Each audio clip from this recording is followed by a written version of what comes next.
ધોરણ 11-12 સાયન્સના વિડીયો જોવા માટે ચેનલને જરૂરથી સબસ્ક્રાઇબ કરી લેજો અને બાજુમાં આપેલા બેલ આઇકનને ઓન કરી લેજો તથા ટેલિગ્રામ ચેનલ અને ટેલિગ્રામ ગ્રુપના પણ જોઈન થઈ જજો. તો અહીંયા ટેલિગ્રામ ચેનલમાં તમને વિડીયોની લિંક તથા મટીરિયલને બધું મળતું રહેશે અને ટેલિગ્રામ ગ્રુપમાં તમે તમારો કોઈ ક્વેશ્ચન અથવા ક્વેરી હોય તો મને જણાવી શકો છો. તો આજે આપણે ધોરણ 12 ચેપ્ટર 4 ના બે એક્ઝામ્પલ જોવાના છે. તો એ એક્ઝામ્પલ આપણે આગળના લેક્ચરમાં જોઈ ગયા. બે સમાંતર તાર હોય તો તેના લીધે ઉદ્ભવતું ચુંબકીય બળ શોધવાનું હતું. તો એ એક્ઝામ્પલ શોધવાના છે. તો અહીંયા તારના લીધે ઉદ્ભવતું ચુંબકીય બળ શોધવાનું બે તારના વચ્ચે. તો ચુંબકીય બળ માટે આપણે એક સૂત્ર તો જોઈ ગયા હતા. જ્યારે શરૂઆતમાં લેક્ચર ચાલતું હતું ત્યારે ટોપિક બીજો કે ત્રીજો હતો. બિલ સાઇન થીટા આપણે શોધ્યું હતું. શું હતું? ILB આ રીતના. તો અહીંયા આપણે ILB સાઇન થીટા લખ્યા હતા. તો એ એક સૂત્ર હતું. અને આ પછી આ આગલા થિયરીમાં જોઈ ગયા એ વડે બી વડે એ પર લાગતું બળ શું હતું? μ0 IA એ વડે બી પર લાગતું બળ તો μ0 IA અથવા એ વડે બી પર લાગતું બળ μ0 IA 2πr સૂત્ર હતું. આપણે જોઈ ગયા હતા μ0 IA પણ 2πr. પણ અહીંયા શું બે વચ્ચેનું બે તાર વચ્ચેનું અંતર d. અને અહીંયા શું આવશે? એ વડે એ વાળું આવ્યું હોય તો અહીંયા બી પર L. આટલું યાદ રાખવાનું. બી પર એ વડે ચુંબકીય બળ અને ચુંબકીય ક્ષેત્ર અને IB × L. તો આ તમને બી તારનું આ શું મળે? બી તારનું અને IA તારનું આ રીતના તમારે સૂત્ર યાદ રાખવાનું છે. તો હવે આપણે એક્ઝામ્પલ ગણીએ. તો આજે આપણે એક્ઝામ્પલ જોવાના છે ઉદાહરણ 4.9. એ ઉદાહરણ આપણે એક થિયરીમાં ગણાવી શકતા હતા પણ આ થિયરીના પછી આપેલું છે તેથી આપણે આ એક્ઝામ્પલ અહીં ગણાવીએ છીએ. તો એની રકમ છે કોઈ સ્તરે પૃથ્વીના ચુંબકીય ક્ષેત્રનો સમક્ષિતિજ ઘટક 3 × 10⁻5 ટેસ્લા છે અને આ ક્ષેત્રની દિશા ભૌગોલિક દક્ષિણથી ભૌગોલિક ઉત્તર તરફ છે. તો દક્ષિણ દિશાથી ઉત્તર તરફ બતાવવાની છે. એક લાંબો સીધો વાહક 1 એમ્પિયર જેટલો સ્થાયી વિદ્યુત પ્રવાહ ધરાવે છે. તેનો સમક્ષિતિજ ઘટક એક સમક્ષિતિજ ટેબલ પર મૂકવામાં આવે તો તેમાંથી પસાર થતા વિદ્યુત પ્રવાહની દિશા એ પૂર્વથી પશ્ચિમ તરફ બી દક્ષિણથી ઉત્તર તરફ હોય ત્યારે તેની એકમ લંબાઈ દીઠ તેના પર લાગતું બળ કેટલું હશે? તો એકમ લંબાઈ દીઠ લાગતું બળ એટલે બળ ભાગ્યા લંબાઈ. તો IL ને જે હોય IL એ નીચે લાવી દેવાનું અને જે મળે IB sin θ એ તમારે શોધી લેવાનું છે. હવે સૌથી પહેલા આકૃતિ દોરી દઈએ. તો અહીંયા ટેબલ દોરી દઈએ. શું દોરી દઈએ? ટેબલ દોરી દઈએ. તો ટેબલમાં અહીંયા તમને શું કીધું? સમક્ષિતિજ તાર મૂકવાનું કીધું છે. અને પૃથ્વીનું ચુંબકીય ક્ષેત્ર સમક્ષિતિજ એટલે ઉત્તરથી દક્ષિણ દિશામાં હોય. અહીંયા ઉત્તર, અહીંયા દક્ષિણ, અહીંયા પૂર્વ અને અહીંયા પશ્ચિમ. આ થઈ ગયું. તો અહીંયા સમક્ષિતિજ એટલે તમારે પૃથ્વીનું આ જે ચુંબકીય ક્ષેત્ર છે આ ઉપરના ભાગમાં છે સમક્ષિતિજ. આ થઈ ગયું. તો અહીંયા તમારે B = 3 × 10⁻5 ટેસ્લા છે. હવે પૂર્વથી પશ્ચિમ દિશામાં શું વહે છે? વિદ્યુત પ્રવાહ વહે છે. તો અહીંયા બંને વચ્ચેનો ખૂણો કેટલો થઈ ગયો? કેટલો થયો? 90 થઈ ગયો. તો હવે પહેલા દાખલાના અંદર શું છે? શોધવાનું ચુંબકીય બળ શોધવાનું છે એકમ લંબાઈ દીઠ. તો અહીંયા તમારે L I આ સૂત્ર હતું L સદિશ × B સદિશ. તો અહીંયા તમને સૂત્ર શું યાદ રાખવાનું કીધું હતું? Bill sine theta. પણ અહીંયા બંને એકબીજાથી કેવા છે? લંબ છે. આ અહીંયા વિદ્યુત પ્રવાહ અને અહીંયા વિદ્યુત પ્રવાહ હોય છે સમક્ષિતિજ ઘટક. તો 90 હોય તો θ = 90 લેતા θ = 90 તો શું થઈ જાય? sin 90 = 1. sin 90 = 1 થઈ જાય. તો BIL sin 1. હવે અહીંયા બળ મળી ગયું પણ આપણે એકમ લંબાઈ દીઠ શોધવાનું છે. તો એકમ લંબાઈ તો લંબાઈ ઉપરથી નીચે લાવી દેવાનું. તો શું વધ્યું? B × I. B × I વધ્યા. તો B નું મૂલ્ય કેટલું છે? B નું મૂલ્ય તો 3 × 10⁻5. 3 × 10⁻5 અને આ I માં I નું મૂલ્ય કેટલું છે? 1 છે. તો તમારો જવાબ શું આવે? એકમ લંબાઈ દીઠ લાગતું બળ શું આવ્યું? 3 × 10⁻5 ટેસ્લા. તો આ પહેલો ભાગ હતો. શું હતો? પહેલો ભાગ. હવે બીજા ભાગના અંદર શું કીધું છે?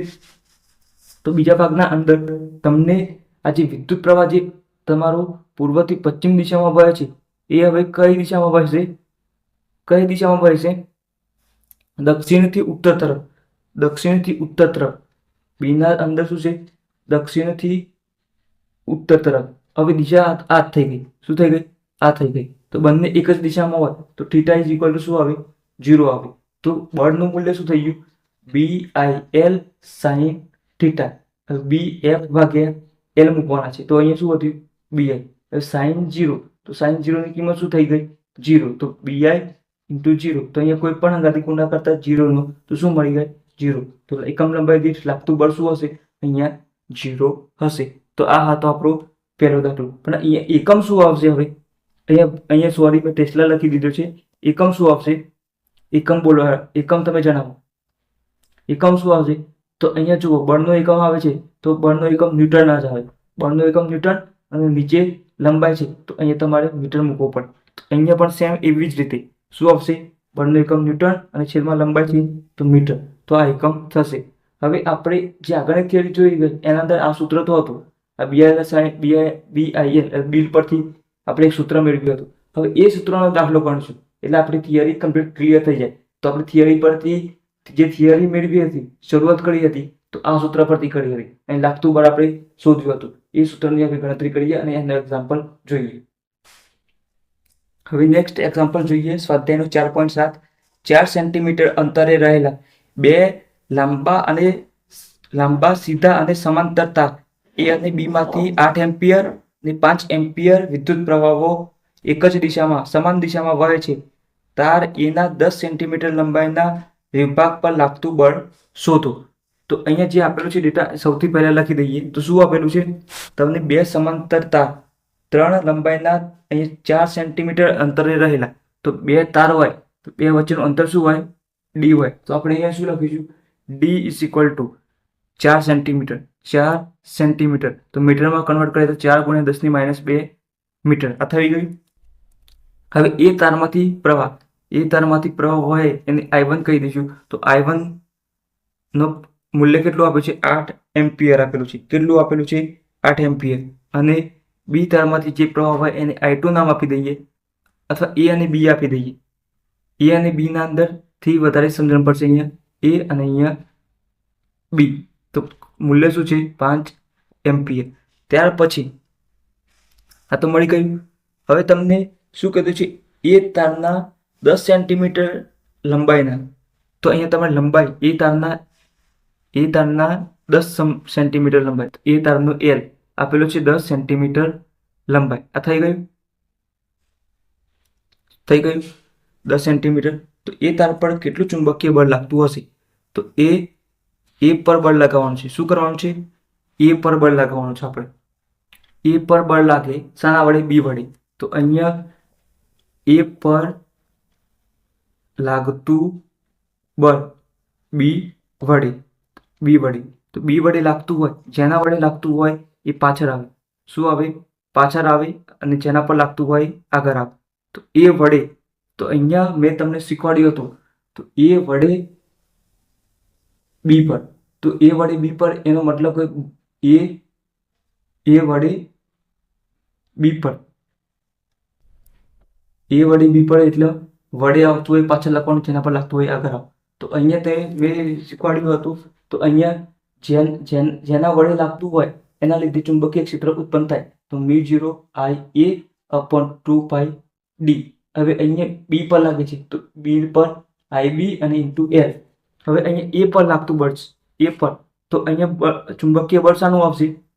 ચુંબકીય બળ A પર લાગતું B વડે. તો અહીંયા B નું ચુંબકીય બળ આવશે. શું આવશે? B નું ચુંબકીય બળ આવશે. તો μ0 IB/2πD. અને અહીંયા A પર લાગે છે તો IA ઇન્ટુ L. જો A નો L આવી ગયો, અહીંયા A નો L આવી ગયો. તો હવે અહીંયા તમારે ફક્ત કિંમત જ મૂકવાની છે. તો કિંમત μ0 ની કિંમત શું છે? શું કિંમત છે? 4π × 10⁻⁷.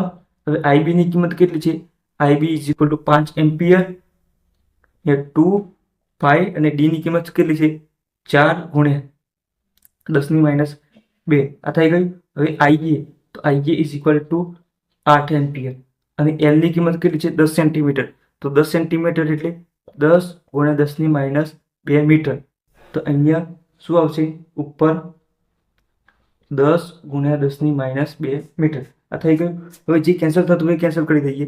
તો અહીંયા પાઈ પાઈ 4 4 થઈ ગયા. 10 - 2 10 - 2 આ થઈ ગઈ કેન્સલ. હવે શું કેન્સલ થાય છે? તો અહીંયા 2 4 8 કેન્સલ થઈ ગયા. હવે શું વધ્યું? તો અહીંયા વધવામાં તો 5 વધે, 10 વધે અને 4 વધે. તો 5 4 20, 20 ને 10, 20 × 10 એટલે 200 થઈ ગયા. શું થઈ ગયા? 200 થઈ ગયા. 200 200 × 10 - 7 થઈ ગયા. આ 10 - 7 વધે છે. તો હવે આપણે પોઈન્ટ અહીંયા હોય તો હવે 2 પોઈન્ટ ડાબી તરફ જવાનું હોય તો 2 પોઈન્ટ ધન, એટલે ધન હોય એટલે તમારે અહીંયા 2 પોઈન્ટ જવાનું, 2 પોઈન્ટ ઉમેરી નાખવાનું. તો શું વધ્યું? અહીંયા 10 - 5 વધે કે ના વધે? બાદબાકી સરવાળો કરવાનો. 10 - 5 ને અહીંયા પોઈન્ટ, અહીંયાથી 2 પોઈન્ટ લાવી દેવા તો 2 પોઈન્ટ. તો અહીંયા તમને લાગતું બળ શું મળી ગયું? FAB, B વડે A પર લાગતું બળ 2 × 10 - 5. હવે અહીંયા બળ માટે શું આવશે? ન્યૂટન. તો અહીંયા ફરીથી લખી દઉં છું FAB = 2 × 10 - 5 ન્યૂટન. આ તમારો જવાબ મળી ગયો. શું મળી ગયો? આન્સર મળી ગયો.